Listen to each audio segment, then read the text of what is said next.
Big பாஸ்ல விஜய் சேதுபதி வந்து பாத்தீங்கன்னா இந்த கோவா கேங்க வந்து பாத்தீங்கன்னா வச்சு செய்யறாரு. அதாவது என்னன்னா ராணுவ வந்து அடிபட்டு கீழே விழுந்துட்டாரு. அந்த நேரத்துல வந்து யாரெல்லாம் ராணுவ அடிபட்டு விழுந்ததை வந்து நம்பாதவங்க யாரும் எந்திரி சொல்லும்போது பாத்தீங்கன்னா சௌந்தர்யா, விஷால், ஜெஃப்ரி, அதுக்கடுத்து வந்து எல்லாருமே எந்திரிக்கிறாங்க, அனிஷிதா எல்லாமே எந்திரிக்கிறாங்க. ஃபைனலா வந்து பாத்தீங்கன்னா அவர் சொல்றாரு, ஒருத்தன் வழியில வந்து அவ்வளோ அடிபட்டு துடிச்சிட்டு இருக்கான், நீங்க வந்து எப்படி இப்படி சொல்வீங்க அப்படின்னு சொல்லி கேட்கிறாரு. அதுபோக வந்து நீங்க சௌந்தர்யா நீங்க ஒரு வார்த்தை சொன்னீங்களே அப்படின்னு சொல்லிட்டு என்ன வருதுன்னா, அவர் ரியலாவே அடிபட்டிருந்தா ஓகே, இல்லைன்னா வந்து இவன மாதிரி ஒஸ்டான கேம் விளையாடுறான் அப்படின்னு நினைச்ச வேண்டியதான், சிறந்த நாடகம் பண்ற மாதிரி சொல்லியிருப்பாங்க.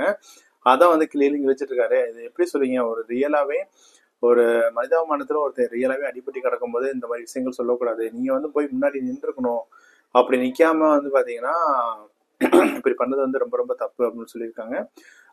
இது வந்து பாத்தீங்கன்னா அந்த அன்ஷிதாவும் கேட்பாங்க. அன்ஷிதா வந்து பாத்தீங்கன்னா ஏஞ்ச டாஸ்க்ல ஜெஃப்ரிக்கு வந்து நீங்க பண்ணதை வந்து அநீதினு தட்டி கேட்டீங்க, இது மட்டும் உங்களுக்கு தெரியலையா? இதே மாதிரி சுச்சுவேஷன்ல யாரோ மூலம் வந்து ஜெஃப்ரி வந்து கீழே விழுந்திருந்தா நீங்க யாரும் கேட்காம இருந்திருப்பீங்களா, இல்ல இது மாதிரி தான் இருந்திருப்பீங்களா, அந்த மாதிரி செம்மையா கிளீனிங் வச்சுட்டு இருந்தாரு.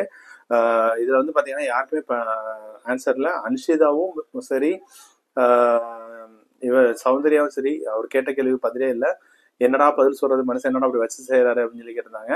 ஆக்சுவலா அவரு விழுகும்போது அவருக்கு ஹெல்ப் பண்ணலான்னு பரவாயில்ல, பேசாமதான் இருந்திருக்கணும். சரி ஏதோ விளாண்டாப்பெல்லாம் அடிபட்டுருச்சு அப்படின்னு கூட இருந்திருக்கணும். அது வந்து பாத்தீங்கன்னா நடிக்கிறான் பண்றான் அப்படின்னு சொல்றது வந்து பாத்தீங்கன்னா பெரும் பிரச்சனையா போயிட்டு இருக்கு. பாப்பா இந்த வீடியோ பிடிச்சிருந்தா கண்டிப்பா லைக் பண்ணுங்க, உங்க ஃப்ரெண்ட்ஸ் ஷேர் பண்ணுங்க.